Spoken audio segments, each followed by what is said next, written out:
साहब कांशीराम ने सैकड़ों पे चल चल कर गांव-गांव लोगों को आवाज दी कि जागो, अपने अधिकारों के लिए जाग जाओ।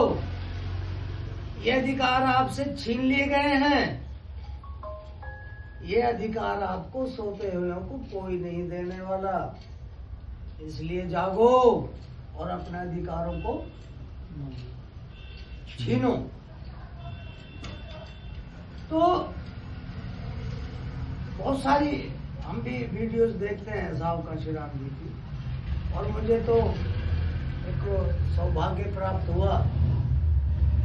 मैं बहुत खुशनसीब व्यक्ति हूँ कि मैंने माननीय साहब कांशीराम जी के साथ 3 साल तक काम किया और बहुत कुछ सीखा। आज अगर हम जिंदा हैं, इंसान की तरह अगर जिंदा हैं, तो वो महामानव बाबा साहब डॉक्टर भीमराव अम्बेडकर जी की वजह से। और अगर हम ये बोल रहे हैं, अगर हम समाज के लोगों को, खास करके यूथ को कोई दिशा दिखा रहे हैं, तो वो बहुजन नायक मान्यवर साहब कांशीराम जी। साथियों, साहब कांशीराम एक छोटा सा नाम है, लेकिन अगर उनके हम काम को देखेंगे, अगर हम साहब कांशीराम जी के त्याग को देखेंगे, तो बड़े बड़े त्याग किए हैं। और इतने बड़े त्याग तो महापुरुष ही कर सकते हैं, युग पुरुष कर सकते हैं। जैसे मानव साहब ने एक प्रण लिया था कि मैं आज के बाद, और ये प्रण कब लिया था? ये प्रण उस टाइम लिया था जब साहब कांशीराम जी को अम्बेडकरवाद समझ में आ गया था पूरी तरह से। अब आप सवाल ये होता कि क्या बचपन में आ गया था? नहीं। साहब कांशीराम जी जब सर्विस में चले गए थे, जॉब में थे जब, तो तब इन्होंने बाबा साहब को पढ़ा। और इनके साहब कांशीराम जी के जो बहुत घनिष्ठ सहयोगी थे, वो थे मान्यवर साहब दीना बाना बंगी जी, जिनको आज दीना बाना वाल्मीकि भी कह सकते हैं। तो कुछ चीजें साहब कांशीराम जी को परम आदरणीय दीना बाना जी ने शेयर की कि बाबा साहब ये थे। क्योंकि जब साहब बड़े ओहदे पर थे उस विभाग में, तो दीना बाना वाल्मीकि जी ने मैनेजमेंट से मांग की थी कि हमें 14 अप्रैल की छुट्टी चाहिए। और मैनेजमेंट इस बात पे गई अड़। जब अड़ गई तो दीना बाना और उनके जो साथी थे वो भी अड़ गए। नतीजन मैनेजमेंट ने दीना बाना वाल्मीकि जी को सस्पेंड कर दिया। जब सस्पेंड हो गए तो मान्यवर साहब कांशीराम जी ने अपनी केबिन में दीना बाना वाल्मीकि जी को बुलवाया और पूछा कि भाई ये है क्या? ये अम्बेडकर है क्या जिसके पीछे तुम अपनी नौकरी भी दांव पे लगा रहे हो? उन्होंने कहा साहब यहाँ तो 1 घंटे आप मेरे यहाँ आ जाइए कभी, या मुझे 1 घंटा अपने यहाँ बुला दीजिए।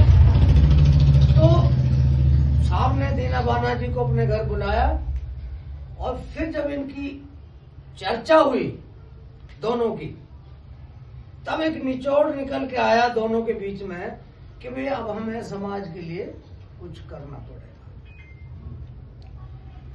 और तब इन दोनों महापुरुषों ने मिलकर बामसेव नाम के एक संगठन की स्थापना की।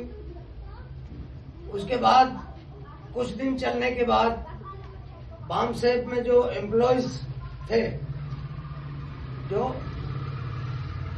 धन का सहयोग कर रहे थे बामसेब को चलाने के लिए, उनमें से कुछ लोगों को छांट के जो ठीक ठाक थे, मान्यवर साहब काशीराम जी ने DS4 बनाया और DS4 को कुछ दिन चलाने के बाद जब देखा कि हाँ जो DS4 में लोग हैं वो ठीक ठाक है सारे, तो 14 अप्रैल 1984 को दिल्ली के अंदर मान्यवर साहब काशीराम जी ने बहुजन समाज पार्टी की स्थापना की। तो साथियों, साहब ने जो त्याग किए थे समाज के उत्थान के लिए, समाज को इस देश का हुक्मरान बनाने के लिए जो त्याग किए थे, वो 3 त्याग मुझे ध्यान है, तो साहब के साथ मैंने भी काम किया। वो पहला त्याग उन्होंने किया कि मैं आज के बाद अपने घर वापस नहीं जाऊंगा, जो मेरा खुद का घर है, खुद का मकान है, खुद का जो परिवार है, पहला त्याग। दूसरा त्याग साहब ने किया था कि मैं शादी नहीं करूंगा, सर पे सेहरा नहीं बंधवाऊंगा। और जो तीसरा त्याग है वो किया था कि पूरी दुनिया में, भारत को तो छोड़ ही दे, पूरी दुनिया में किसी भी बैंक में मेरे नाम से कोई बैंक बैलेंस नहीं होगा, खाता नहीं होगा। ये 3 बड़े बड़े त्याग थे और तीनों ही त्याग उन्होंने किस लिए किए? इसलिए किए कि इन तीनों जगहों पर लालच है। और बड़े लोगों ने कहा है, कामी, क्रोधी और लालची तासे भक्ति ना हो, भक्ति करे कोई सूरमा, जात पात कुल खोल। भाई एक मिनट सुनिए, सुनो, ऐसे सीताराम नहीं है, अजय भी नहीं। तो साथियों, मान्यवर साहब की जितने हम तारीफ कर सकते हैं, जितना बता सकते हैं, पूरा दिन निकल जाएगा। इतने काम साहब ने किए और आप लोगों को भली भांति मालूम है कि इस देश के सबसे बड़े स्टेट में, उत्तर प्रदेश में 4 बार ही अपना मुख्यमंत्री बनाया। लोग सपने में भी नहीं सोच सकते थे कि ये दलित, और दलितों में भी खास करके जो चमार है, चमार, ये इस देश में राजनीति कर सकते हैं, ये मुख्यमंत्री बन सकते हैं, ये प्रधानमंत्री बन सकते हैं, ये राज्यसभा में अपने मेंबर भेज सकते हैं, क्या ये MP जिता सकते हैं? लेकिन साहब काशीराम ने सारी चीजों को दरकिनार करते हुए वो सारे काम करके दिखाए जो लोगों को असंभव लगते थे। और जिसके मुखिया साहब काशीराम थे BSP के, तो होना तो ये चाहिए था कि साहब काशीराम जी को मुख्यमंत्री बनना चाहिए था उत्तर प्रदेश का, लेकिन उन्होंने कहा नहीं, क्योंकि लालच त्याग दिया था। उन्होंने कहा नहीं, मेरी जो उत्तराधिकारी हैं वो है मायावती जी, और मायावती जी को ही 4 बारी मुख्यमंत्री बना। तो KP गौतम जी भी कह रहे थे कि एक विचारधारा है, और इस देश में विचारधारा सिर्फ 2 हैं। एक विचारधारा के तो कई सारे नाम हैं, उसको मनुवाद कह सकते हैं, ब्राह्मणवाद कह सकते हैं, सामंतवाद कह सकते हैं, उसको रूढ़िवाद भी कह सकते हैं, उसको पाखंडवाद भी कह सकते हैं। ये एक ही विचारधारा के नाम है इतने सारे। और दूसरी तरफ जो सामने खड़े ये विचारधारा, वो है ओनली अम्बेडकरवाद।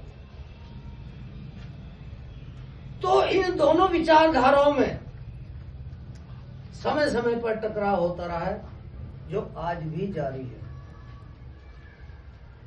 और अभी कई सारे साथी बोल रहे थे कि भाई हमें तो उसकी भी जरूरत है, हमें तो उसकी भी जरूरत है, हमें उसकी भी जरूरत है। अच्छी बात है, होनी चाहिए जरूरत, लेकिन बड़े लोगों ने फिर एक संत लोगों ने एक बात फिर कही यहाँ पर कि बैठे जगह विचार कर बोले वचन सुधार, संतो ऐसे मित्र को कबू ना आवे हार। संगठन तो बहुत सारे हैं इस देश में, कई लाख संगठन है भाई। कोई गांव लेवल पर है, कोई स्टेट लेवल पर है, कोई देश लेवल पर है, कई इंटरनेशनल लेवल पर भी हैं। लेकिन वो संगठन कर क्या रहे हैं? और जब इतने सारे संगठन हैं तो इस लक्ष्य नाम के संगठन की स्थापना करने की क्या जरूरत पड़ गई थी? क्योंकि जब विचारधारा मेल नहीं खाती किसी संगठन से, तब किसी संगठन की स्थापना होती। क्योंकि वो संगठन समाज की सुरक्षा के लिए कार्य नहीं कर रहे थे। हमारे लोगों को भेड़ बकरी की तरह काटा मारा जा रहा था। जहानाबाद के अंदर रणवीर सेना ने 25 लोगों को भेड़ बकरियों की तरह काट दिया था, हमारे लोगों को, और कहीं से कोई आवाज नहीं आई। इस देश की सबसे बड़ी पंचायत पार्लियामेंट में 131 MP जीत के जाता है, बनता है आरक्षण के माध्यम से। बाबा साहब की वजह से कहीं से आवाज नहीं आई। ये जितने भी संगठन थे, सामाजिक संगठन, किसी ने कोई आवाज नहीं उठाई। क्योंकि क्रिया की तो प्रतिक्रिया होनी चाहिए भाई। एक मिनट सुनिए, या फिर मैं बाहर चला जाता हूँ। क्रिया की प्रतिक्रिया होनी चाहिए, नहीं होनी चाहिए मेरे साथियों? कोई बैठने दो, लेकिन बोल रहे यार, फिर डिस्टर्ब करने बाकी है ना। और सभी ना बैठे हैं साथियों। जब क्रिया की कहीं से प्रतिक्रिया नहीं हुई